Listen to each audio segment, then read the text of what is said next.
Yo, what's up, y'all? You're obviously here because you're struggling to lose the last little bit of fat that you have.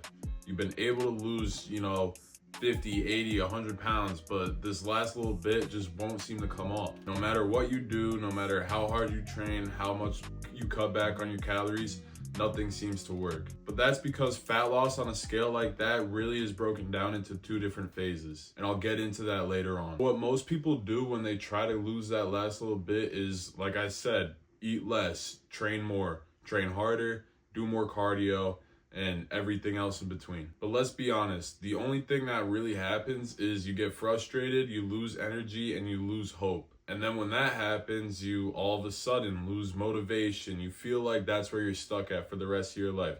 You feel like you can't really achieve better than what you have right now. And that's not the mindset that anyone wants to have. You always want to be achieving more. You always want to be reaching for better. So no, the problem isn't you. It's just the strategy you're using stopped working. So instead of using the strategy that you used in phase 1 to lose the majority of your weight, or at least the first half of your weight, you're going to have to switch it up a little bit, because phase 1, let's be honest, if you took 5 extra steps a day, you were losing an extra 5 pounds. Like, it was really not that hard at first, just because your body was not used to the physical activity, the eating healthy, the better recovery. But now that you've already lost a lot of weight, your body has adapted to what you've been doing to it. So now we have to go into a smarter approach, which is phase 2. What happens with phase 2 is that your metabolism starts to slow down because you're eating less. It doesn't need to run at a higher speed like it was before. And your body fights harder to maintain weight because it's already lost so much. And your body,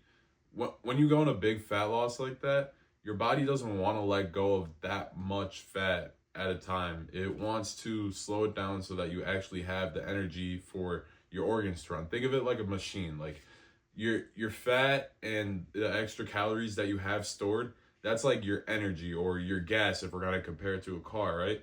But the more you get rid of that, then the less your body has to run off of. So everything's going to start slowing down, and your body's going to try to hold on to it more. But what we need to do is manipulate everything that we do so that your body is getting fed the proper amount to actually maintain your machine or your car, and to actually get it to keep losing that fat. So how are we going to do that? Well, I'm glad you asked. You're going to have to be a little bit more on point with your recovery and what you do. So that would be like the supplements you take, the stretching before and after you work out, the amount of sleep you have, which should be 7 to 9 hours of sleep each night, and being able to manage your stress levels. And another thing to focus on is your food timing. So in the morning, you should be having a lot more calories than compared to your other meals throughout the day. And throughout the day, you want to have at least 4 to 5 meals. I'm currently eating 6 meals a day, and I'm 5 weeks out from a bodybuilding competition.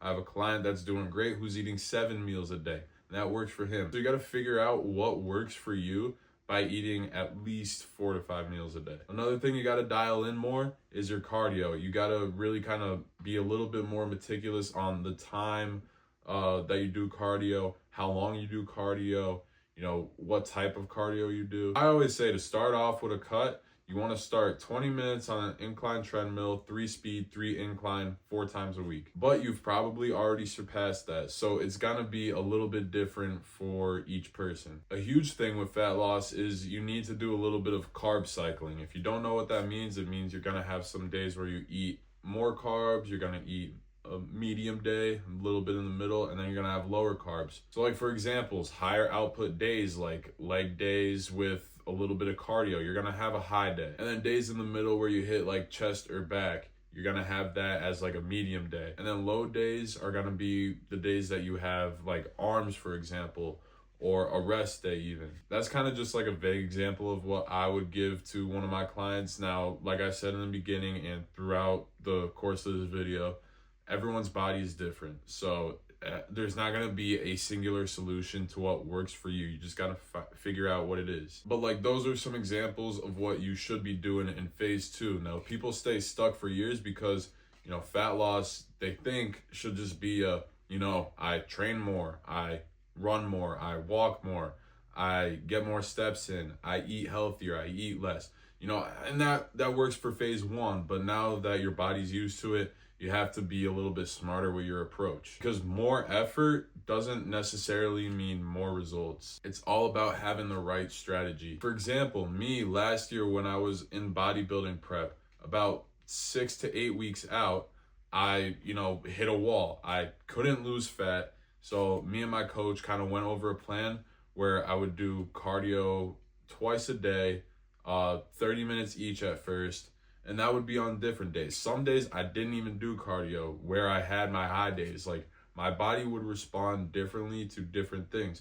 So you kind of have to, like, it's almost like trial and error with what you do. But yeah, with that being said, I was shitting bricks, dude. Getting that close to a bodybuilding show and not being able to lose fat is like scary. I was insecure to even tell people that I had a bodybuilding show coming up, because I did not look like I was even close to competing. That's kind of where I got my firsthand experience with carb cycling and different strategies to manipulate, how carbs work throughout my body. And fast forward 6 weeks later, I ended up placing top 3 in my very first competition. And then my second competition that I did, I placed first in the one part and then second in the other category. It really just came down to being even more precise with everything that I did, which, if you have an end goal in mind, it is worth it to be more precise with your inputs. But with all that being said, I get where you're coming from, how it could be frustrating and depressing not actually seeing the results that you feel like you should see with the amount of work that you've been putting in. And yeah, that's pretty much all I got for you guys. Breaking a plateau could be a little bit annoying sometimes, but with the right strategy involved, you're actually gonna find out that you're gonna be putting in less effort, but getting better results. If you need further help, don't be afraid to hit me up on Instagram. Just DM me the word fit. Let me know that you came from this video, and then I'll be able to help you build out a strategy that actually works for your body.